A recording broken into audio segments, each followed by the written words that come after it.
घोटगे सोनवडे गारगोटी घाट मार्गाला केंद्र सरकारने परवानगी दिल्याने याचे श्रेय सर्वांनाच जाते। मात्र याचा खरा पाठपुरावा ठाकरे सेनेचे नेते आणि माजी खासदार विनायक राऊत आणि माजी आमदार वैभव नाईक यांनी केला, असे वक्तव्य ठाकरे सेनेचे उपजिल्हा प्रमुख अमरसेन सावंत यांनी केलं आहे। हा घाट मार्ग होण्यासाठी आंदोलने छेडण्यात आली।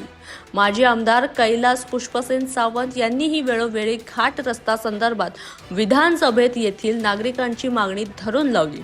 त्यामुळे मागील 40 वर्षे प्रलंबित असलेला घोटगे सोनवडे घाट मार्गाचा प्रश्न सुटला आहे, असे अमरसेन सावंत यांनी स्पष्ट केले।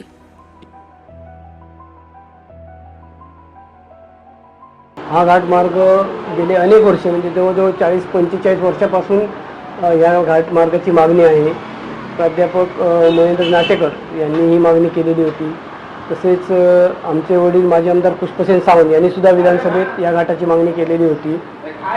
त्यानंतर अनेक जणांनी ही मागणी केली, परंतु ज्यावेळी युती शासन आलं, आघाडी शासन आलं, त्यावेळी खासदार विनायक राऊत, आमदार वैभव नाईक यांच्या माध्यमातून खरा या घाटमार्गाचा पाठपुरावा झाला। विनायक राऊत यांनी भरपूर या मार्गाचा पाठपुरावा केला, परंतु थोडा रस्तासुद्धा त्यावेळी झाला, त्याचं भूमिपूजन झालं।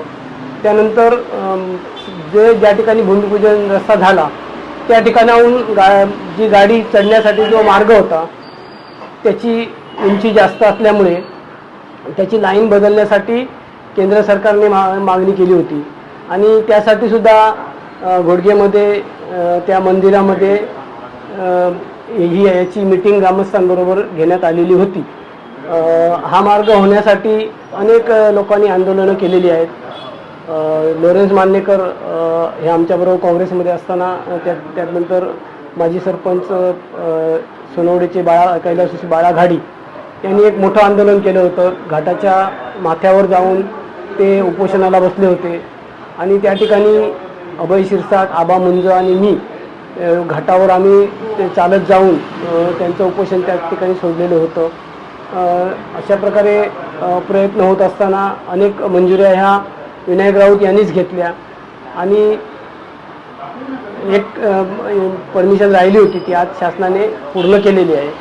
मात्र ह्याचं श्रेय हे सर्वांनाच जातं। आजचे राजकारणी आहेत ते त्यांच्या काळात आल्यामुळे ते सुद्धा घेतील, परंतु ह्याची जी खरा पाठपुरावा आहे तो विनायक राऊत यांनीच केलेला आहे आणि वैभव नाईक यांनीच केलेला आहे।